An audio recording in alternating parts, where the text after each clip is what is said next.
আল্লাহ না করুক ওসমান হাদির যদি কিছু হয়ে যায়, কোনো কারণে সে নিঃশ্বাস বন্ধ করে, সেই দিন এই অন্তর্বর্তীকালীন সরকারের শেষ দিন। যারা বাংলাদেশের স্বাধীনতা সার্বভৌমত্বকে টিকিয়ে রাখার জন্য লড়াই করছে, তাদেরকে আসলে মেরে ফেলার জন্যই এদেরকে বের করা হয়েছে।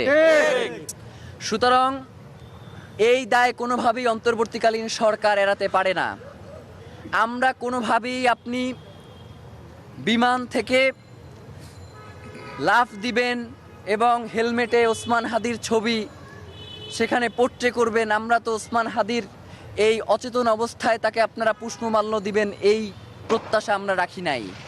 আমরা অন্তত মনে করেছিলাম, যেহেতু ওসমান হাদি বাংলাদেশের স্বাধীনতা সার্বভৌমত্ব রক্ষার সবচেয়ে বলিষ্ঠ কণ্ঠস্বর এবং অন্তর্বর্তীকালীন সরকারের সবচেয়ে বড় শক্তির জায়গা, সুতরাং আপনাদের নিজেদেরই দায়িত্ব ছিল ওসমান হাদিকে রক্ষা করা।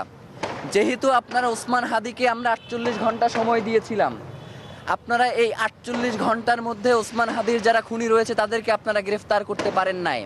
সুতরাং আমরা ইনকিলাব মঞ্চ এবং বাংলাদেশের জনতার মতামতকে প্রাধান্য দিয়ে আপনাদেরকে বলছি যে ওসমান হাদির জন্য আপনারা খাস করে দোয়া করেন। আল্লাহ না করুক ওসমান হাদির যদি কিছু হয়ে যায়, ওসমান হাদি যেই দিন, যদি আল্লাহ না করুক কোনো কারণে সে নিঃশ্বাস বন্ধ করে, সেই দিন এই অন্তর্বর্তীকালীন সরকারের শেষ দিন। আমরা চুপ রয়েছি এর জন্য আপনারা মনে করবেন না যে ওসমান হাদি শুধু একা।